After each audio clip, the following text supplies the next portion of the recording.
would like to introduce our special guest. With us today. We have U.S. Congresswoman Deborah Ross, and she represents North Carolina's 2nd Congressional District.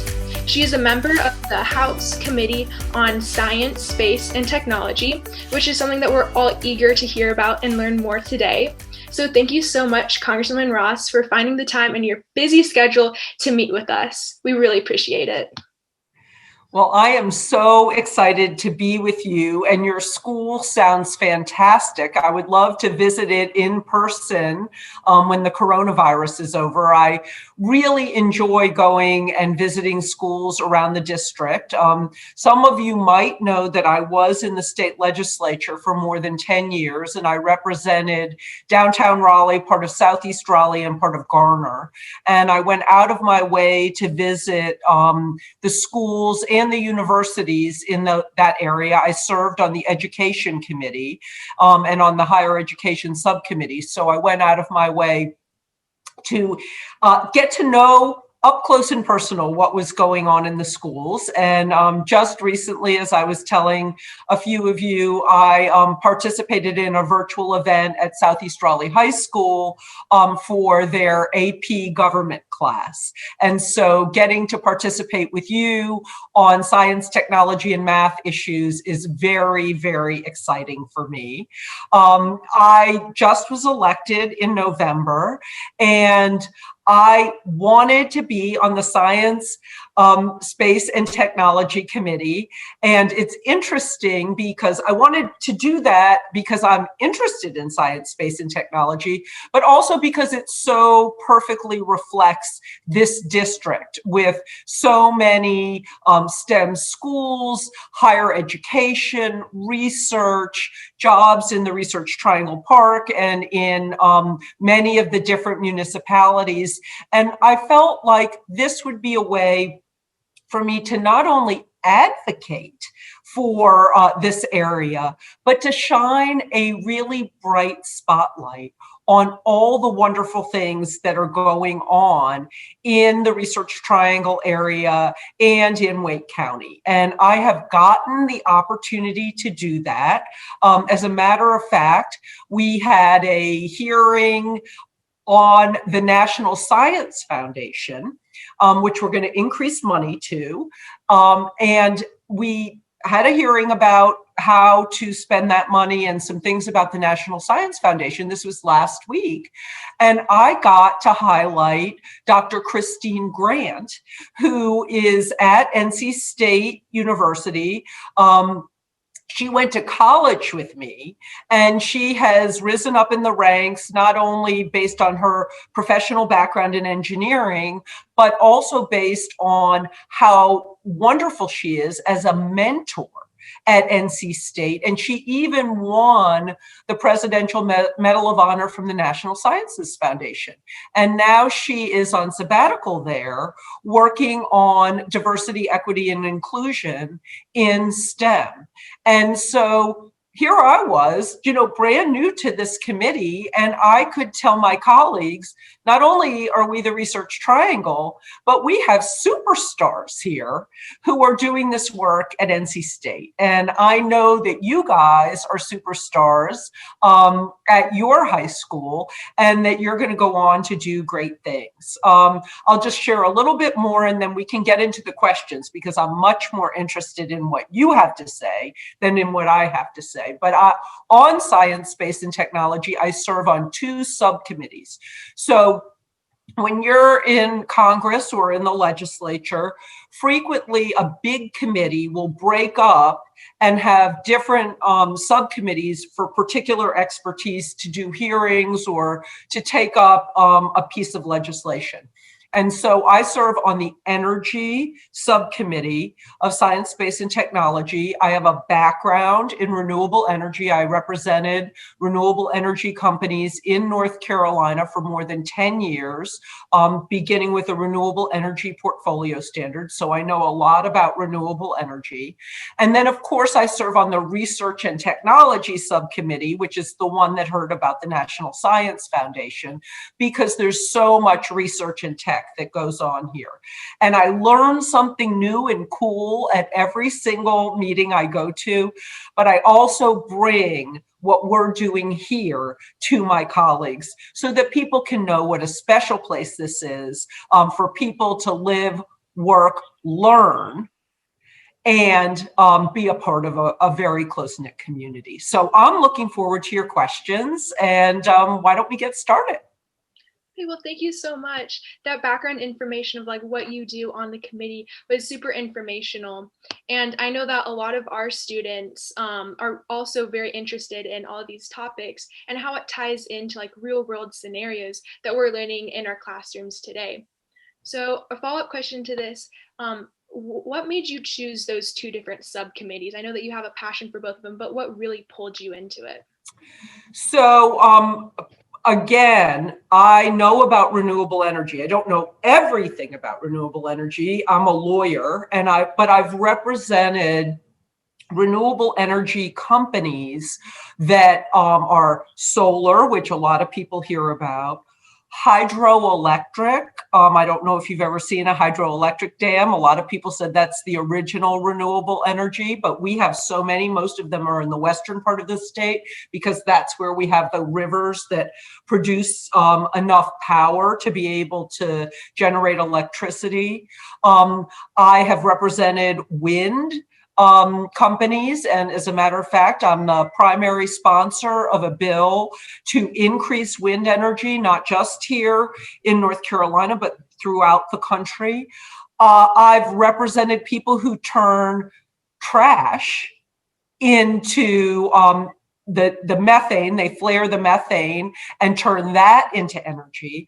I even represented companies that turned pig poop into what they call renewable natural gas. And so when you're a lawyer for people who do that, you have to go through all the process to make sure that the energy is safe and that they're going to be able to deliver it and that they can get interconnected to power lines and all of those different things. But along the way, you have to learn a little bit about how they do what they do because you have to fill out all these forms to do that and present that to the Utilities Commission. So of course, I would want to be on that subcommittee because I know about it and also because North Carolina is a leader in the Southeast on renewable energy. And then for research and technology, I felt an obligation to be on that subcommittee because of all the research and technology that goes on here in the Triangle and all the funding for research and technology that goes on. And one of the early bills that we marked up was to give more funding for early stage research. And that's for people who aren't necessarily the big PhDs who are doing these long-term projects, but for people who are just starting with an idea and are at a diverse schools, particularly land-grant universities like NC State and historically Black colleges and universities. And I represent Shaw University and St. Aug's. And so I thought it was very important for me to be on the committee that would be looking at where those dollars would come from, where they would go to, and what kind of future-oriented research we can invest in. That's really interesting to hear about like all of those companies that you represented throughout your career and how it kind of like turned like full circle and how like you're in a different position still advocating for them. So my next question is, are there any recent examples of science, space, or technology related developments specific to the RTP area? Well, as I said, the National Science Foundation is going to increase its funding. And the National Science Foundation funds so many projects at NC State University. And the work that Dr. Christine Grant is doing, and as you all know, I see you have a very diverse crew, and that's very very heartening to see that so many people are attracted to STEM and to your school. But traditionally, there have not been as many women or people of color who have gone into the STEM fields. And so to have Dr. Grant working on this at the national level is just wonderful. One of the other things that we heard about that has to do with North Carolina and the whole country is vaccine hesitancy. So very early on, the Science, Space, and Technology Committee had a hearing about why certain people wouldn't want the coronavirus vaccine. And it spanned all sorts of different groups, including prison guards. For some reason, 40% of prison guards don't want the coronavirus vaccine, which is astounding to me because prisons are one of the places where we saw so many outbreaks of the coronavirus, and you would think that they would want to protect themselves. But a lot of prison guards were hesitant to get the vaccine. A lot of people in rural areas. And then, of course, we need to reach out to our communities of color. And we had people who testified that the main way to overcome vaccine hesitancy is to have somebody you trust tell you about the vaccine and maybe even take you to get your vaccine.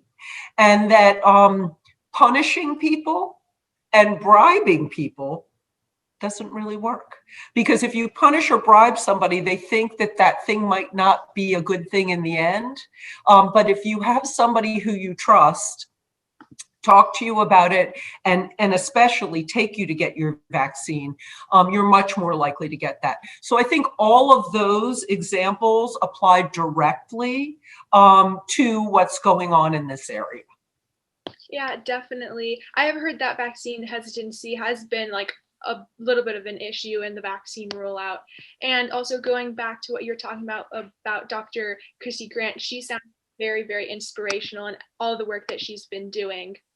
So you should get her to come talk to you when she's done with her sabbatical. That'd be amazing. We should think about that, definitely. So I heard that you also have recently invited the Wake Tech president to the recent presidential address to Congress. So could you speak about that and a little bit about your educational advocacy initiatives? Sure. Well, Dr. Ross and I have been friends for more than 20 years. I knew him when he was the head of the entire community college system here in North Carolina. And before that, he was the head of the Craven County Community College. And Wake Tech is such an incredible institution, and I've seen it grow. I don't know if you've been to their new Research Triangle campus, which is just extraordinary. And then I remember when Wake Tech North was just an idea, and now it's almost a city in and of itself. And so Wake Tech provides so much to this community and so much in terms of education. And when I am a big proponent of community colleges, of course, I'm a huge proponent of four-year institutions. And you've heard me talk about how important it is to support our land-grant institution, our HBCUs, our independent colleges. But not everybody can go to a four-year college. And not everybody wants to go to a four-year college. And Wake Tech helps people who may have dropped out of high school get their GED. It helps people who have their high school degree get the skills that they need in order to get a good job. It helps people who might not know if they want to go to four-year college or might not be able to afford a four-year college take a couple of years of community college and see whether that will lead to higher education. And it helps retool people who may have lost their jobs or may have a 4-year degree, but they need to learn new skills for their jobs. Can you imagine a school doing all of those things and doing them as well as Wake Tech?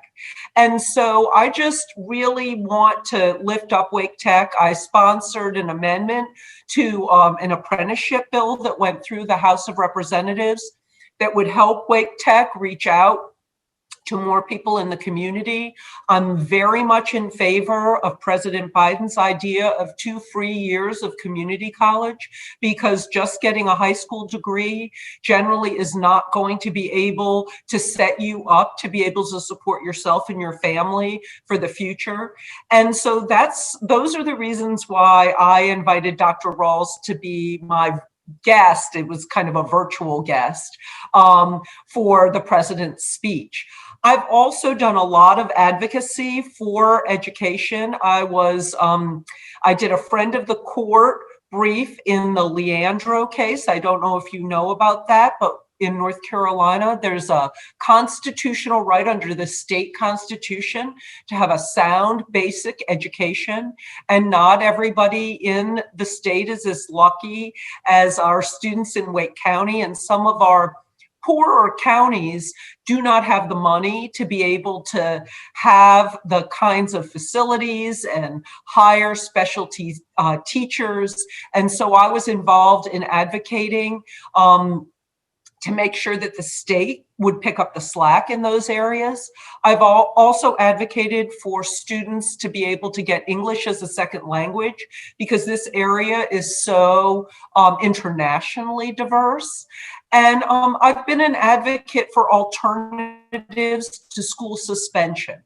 Unless a student is extremely violent, my belief is that generally if they get suspended, they wanted to get out of school anyway, and we should make them stay in school. So those are things that I care about for education in areas where I've advocated. Those are all definitely very, very important. And it's great to hear that you're taking charge in our community and advocating for all of those.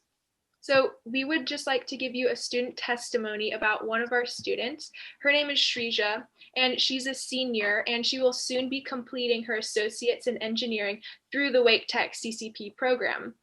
And she has been accepted to NYU, Purdue, UNC Chapel Hill, and NC State Engineering, just to name a few. Wow. So she would like to talk about her experiences with the Wake Tech dual enrollment program. Okay, well, hello, my name is Shrija. Thank you so much, Courtney, for that introduction, and thank you, Deborah Ross, for being here. CCP has set me up in a way that I never thought possible. I'm actually an international student, technically, and I've only been in the States for 4 years, but my exposure through Wake Tech has allowed me to feel like I've been here and I've been able to grow in the same way as everyone around me. It's really great because going to a smaller STEM school set me up with an engineering mindset, but obviously you don't have as many classes as you do at a local community college. I've been able to take real hands-on classes at Wake Tech, and I've been taking like random classes like British literature and things like that are so specific that you wouldn't think you'd be interested in. But then once you go and you take it, you're just like, wow, that's a whole other thing that I've never explored before. So I really think that the exposure you get from Wake Tech is unparalleled. And I'm really grateful to people like you who have given us in high school that kind of opportunity and exposure to really grow and flourish into the people we are. And so this fall, I will be going to NC State to study engineering, and all of the things that you just said have excited me even more. I'm so excited to take everything that I can do just from Wake Tech and all the exposure in high school and really apply that into all of the internship opportunities, all the classes, and everything that we can do in technology and engineering and science, and just overall apply everything that makes school and education so amazing. What a wonderful story, and good for you. Good for you. I will say that this is just a little history. that the person who came up with the idea of you being able to do these kind of dual programs in high school is a former state senator, and he was our lieutenant governor, named Walter Dalton. And he ended up as the president of the isothermal community college, and you should look up what isothermal means. It's in Rutherford County, and he just retired. And so he is really the person who spearheaded this and has been an advocate for education. And so that's just a little bit of North Carolina history for you. That's amazing. It's so cool to see how ideas have really become opportunities, and how people in the next generation and even just like everyone is able to leverage that and grow because of it. Thank you, Shrija, for your testimony. And next we have Sanjana. Sanjana is in 11th grade and has been attending TMSA for the past 7 years. And she would like to talk about the CTE classes that we offer, specifically the Project Lead the Way biomedical classes and the business classes. So, hi, Congresswoman Ross. Thank you so much for coming to meet with us over Zoom. It's been exciting to hear everything that you've had to say and kind of what you stand for. Like Courtney mentioned, I've been at the school since 5th grade, so I've taken my share bunch of courses. And I think out of all the ones I've taken, CTE ones have probably been my favorite, just because they kind of set you up nicely. I want to focus on the PLTW ones specifically, just because TMSA offers 2 pathways to that to high schoolers, which are, again, as Courtney mentioned, engineering and biomed. The middle school also does have some more pathways that I'm kind of slightly jealous of, that my sister likes to go on about that she's doing. So there is that. I'm kind of upset though that because I'm in my last year of doing the biomed classes, it's like a 3-year course. So I'm in the last one with medical interventions. And I guess what really excites me about these classes and really is super like intriguing about this is the whole real world practicality with them. You know, you learn all these concepts in like bio and chemistry, or just like, you know, in business, and you're like, where am I ever going to use these? But then with the PLTW classes, you get to like sometimes pretend that you're a doctor and like treat an actual patient. Or like recently we learned about the whole vaccines and like their rollout and hesitancy. So it was really nice to see how we were kind of living through history and also like learning about, you know, what makes a vaccine a vaccine. And then these PLTW classes, you know, they kind of set you up for the world. They let you know, like, is this really what you want to do? And I'm just so thankful that TMSA kind of offers these classes to us as students for us to take. And then also, you know, introducing those to some of our younger siblings who might still be confused like we once were.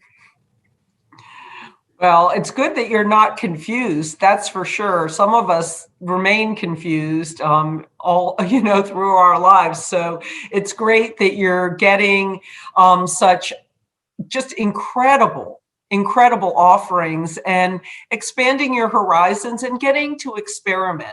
That's the most important thing, is to experiment with different things so that you can see what you might want to do, and you can learn in a bunch of different ways. And because you don't know what you're going to end up doing, and you might want to change, or you might want to partner with somebody who's doing something a little bit different and then come up with something brand new. And so it sounds like you're having a great experience. Yes, so now we would like to take questions from the general audience. So anyone who has a question, please put it in the chat, and we'll try and get those answered. So our first question is from Georgia Kate, and she is in our middle school DECA chapter, and she's just wanting to ask, why did you go into politics? Well, that's a great question. And the thing that politics is not always friendly. So you have to be somebody who can be strong when people are being mean. And let me tell you, middle school, perfect training ground for being strong when people can be mean. And if you can make it through middle school, I actually said that, I say that to a lot of people. I made it through middle school, so I can make it through politics, no problem. But the two things that I like about politics are the two things that make me excited. So one thing I like is to look at a problem and think about the larger way of solving it. So rather than just helping one person, and I like to just help one person, I like to say, why did that happen in the first place? And then back up and figure out whether there's a law that we could change or a policy that we could change that would make people's lives better. And so you get to do that in politics all the time. And you get to bring people together to make that happen.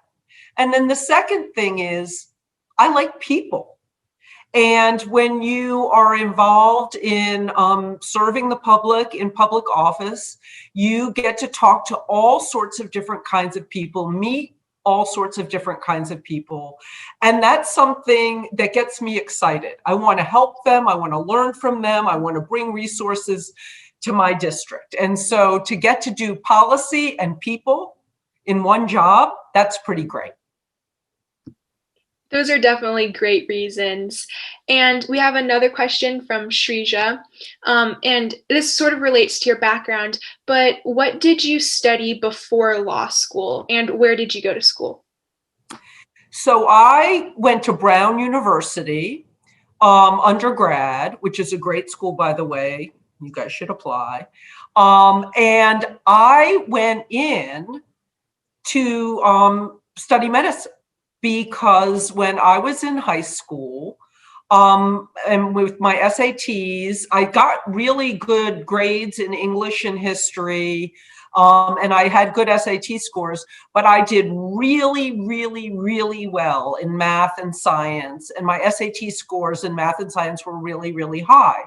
And my dad is a doctor, and I thought, I like people and I like solving their problems, and maybe I should be a doctor.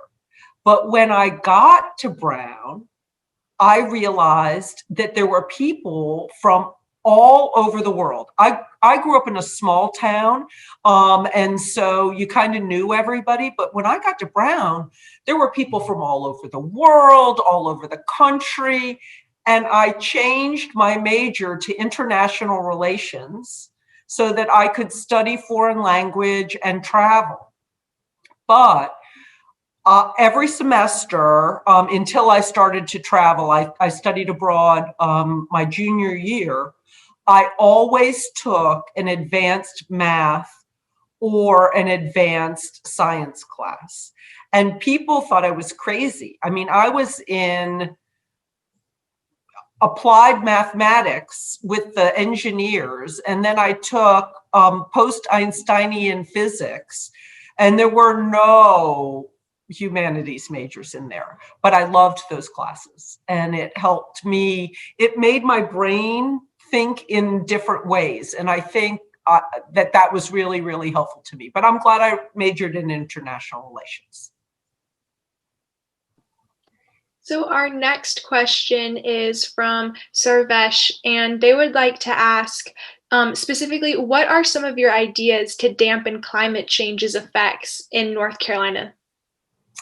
Well, that's a great question. So I think that there are two things that we need to do. First, we need to move to a cleaner way of producing energy. And that means, all these different kinds of renewable energy sources that I talked about. It also means getting off of fossil fuels for our cars, because it's, a combination of generating electricity and driving our cars that lead to the problems that we have with our atmosphere. But the other thing, and this came up yesterday when I was in the Energy Subcommittee of Science, Space, and Technology, that I think we haven't paid enough attention to, is conservation. So bottom line, and I was the only person in the committee who asked a question about conservation. Everybody else was asking about the new technologies. And so by the time they got to me, most of those questions had been asked. But the bottom line is this: you don't have to produce energy if you conserve it, right? If you turn the lights off, if you drive a more fuel efficient car, if you get a smart meter on your house and you decide that you're going to do the dishwasher and the laundry at a time when fewer people are using electricity, and you get rewarded for that by having lower electric rates. And I think in our culture, people just want everything to happen for them all the time and be able to be plugged into everything. And they don't realize that they could make a difference in climate change by simply shifting when they use electricity, turning off the lights, turning off the water, walking instead of taking their car if they're going to go only a mile away, or biking. And so I asked a question. There was a professor from Yale, Dr. Rao, who works at the intersection of energy and social science. And I asked him, what do we do to get people interested in conservation? Because the more we conserve, the less we have to produce. That is a very, very good point about not needing to conserve as much energy if you don't use it as much. And you giving the examples of riding your bike or walking in order to conserve those fossil fuels. I think everyone should really take that to heart and try to do more in those situations.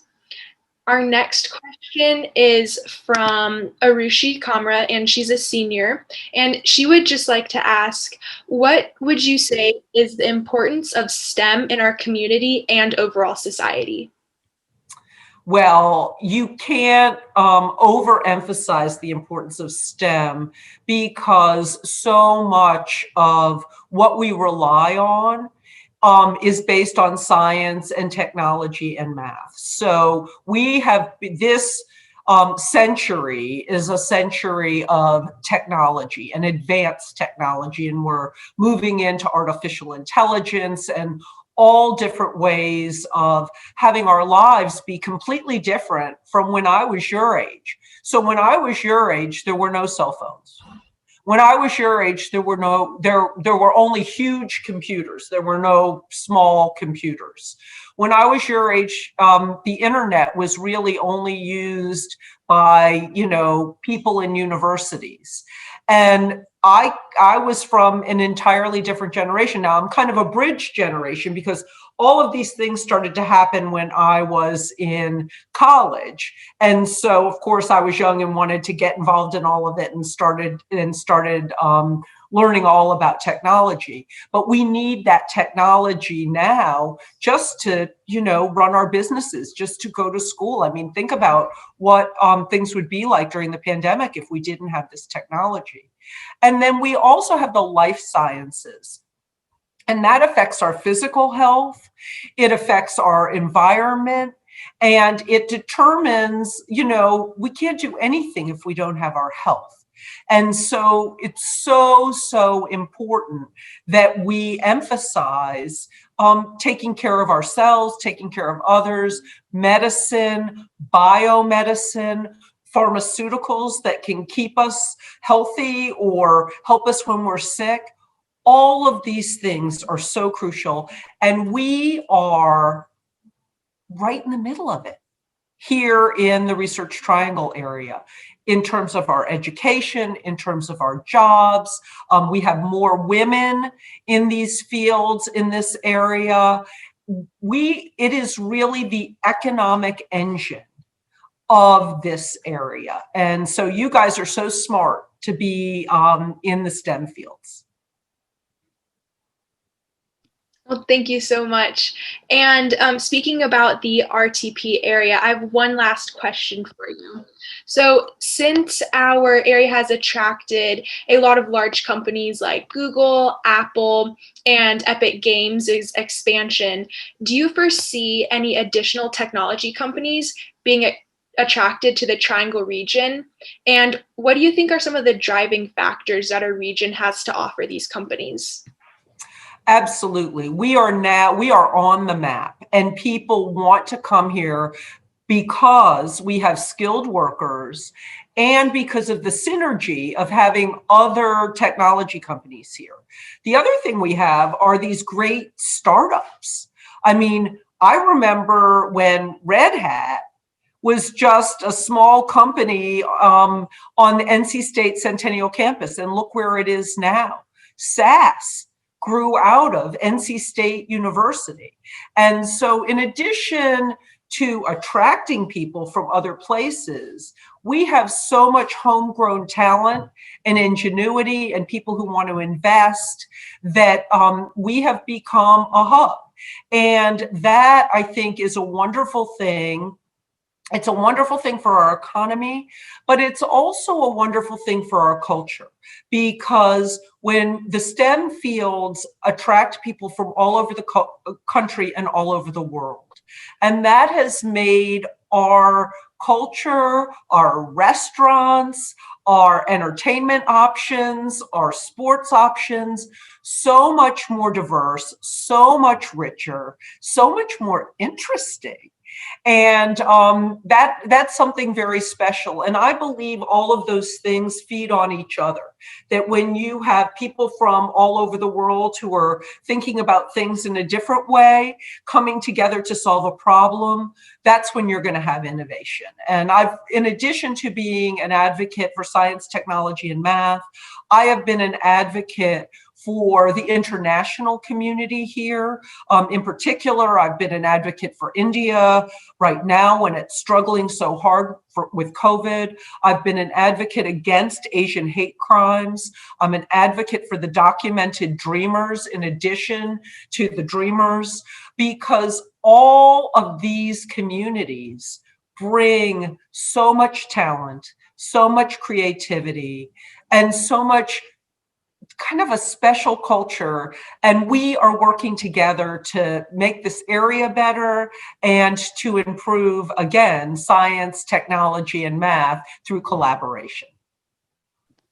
That's really great, sort of advocating for all of these different communities to come together and to achieve something even greater. So we want to thank you for all of your advocacy and everything you do for our community. And so we've run out of time for the general questions, but do you have any questions that you would like to ask us? Well, I would like to ask whether there's anybody on this Zoom who wants to think like Dr. Rao, the professor at Yale that I talked about, to take what you know about science, technology, and math and use it to change people's behavior for the better, or do it to invent something in medicine that might, be life changing. So it's great to work on, whatever you're working on in terms of either accounting or space technology. But does anybody want to marry that with the social sciences?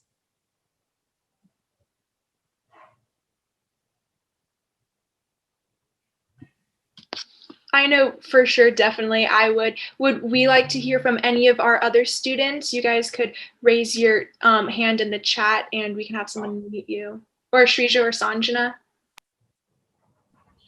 I definitely think that that's something very interesting, and I might end up pursuing it actually just because I am a huge supporter of integrating different fields and studying the intersection between that and understanding what it takes to really understand one field and apply it to another and solve problems because of it. And so we'll see where we all end up, but I'm sure a lot of people on this call will end up taking something similar to that path simply because of where we live and the exposure and opportunities we have to go into those fields. Great, great. Well, whatever you do, I know you all will do something that is fulfilling for yourselves and good for your community.